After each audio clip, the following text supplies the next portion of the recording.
Lionel মেসির হ্যাট্রিকে দারুণ জয়ে শিরোপা রক্ষার অভিযান শুরু করেছে আর্জেন্টিনা। তবে এবার বিশ্ব চ্যাম্পিয়নদের গায়ে শোভা পাচ্ছে নতুন নকশার আকাশি সাদা জার্সি। প্রথম দেখায় জার্সিটি পরিচিত মনে হলেও এর পেছনে লুকিয়ে আর্জেন্টাইন ফুটবলের ইতিহাসের গুরুত্বপূর্ণ এক গল্প। সবচেয়ে বেশি আলোচনায় জার্সির পেছনের অংশ, ঘাড়ের ঠিক নিচে ছোট করে লেখা 1893।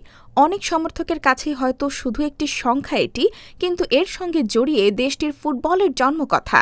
1893 সালে প্রতিষ্ঠিত হয় আর্জেন্টিনা ফুটবল অ্যাসোসিয়েশন। স্কটিশ শিক্ষক ও ক্রীড়া সংগঠক আলেকজান্ডার ওয়াটসন হাটন সেই বছর আর্জেন্টাইন অ্যাসোসিয়েশন ফুটবল লীগ প্রতিষ্ঠা করেন, যা পরবর্তীতে এএফএ নামে পরিচিতি পায়। তাকেই আর্জেন্টাইন ফুটবলের জনক বলা হয়। বিশেষ গুরুত্বের বিষয় হল, ইউরোপের বাইরে এটিই ছিল বিশ্বের প্রথম জাতীয় ফুটবল অ্যাসোসিয়েশন, অর্থাৎ আর্জেন্টিনার আধুনিক ফুটবল ইতিহাসের ভিত্তিপ্রস্তর স্থাপিত হয়েছিল 1893 সালেই। এই ঐতিহ্য এবং শিকড়ের প্রতি সম্মান জানাতেই এবারের বিশ্বকাপ জার্সিতে সংখ্যাটি যুক্ত করা হয়েছে। ফলে এটি শুধু একটি নকশা নয়, বরং দেশের ফুটবল ঐতিহ্যের প্রতীক। জার্সির সামনেও আছে ইতিহাসের ছাপ। লোগোর ওপরে 3টি সোনালি তারকা আর্জেন্টিনার বিশ্বকাপ জয়ের স্মারক। বর্তমান বিশ্ব চ্যাম্পিয়ন হওয়ায় বুকে ফিফার বিশেষ চ্যাম্পিয়নশিপ ব্যাজও দেখা যাচ্ছে। শিরোপাধারী দলের মর্যাদা প্রকাশ করে এটি।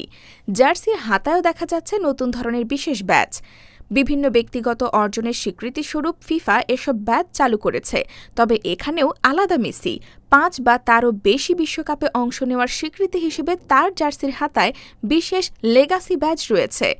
সব মিলিয়ে আর্জেন্টিনার নতুন জার্সি শুধু একটি খেলার পোশাক নয়, এটি একটি দেশের ফুটবলের ইতিহাস, ঐতিহ্য এবং গৌরবের এক জীবন্ত প্রতিচ্ছবি।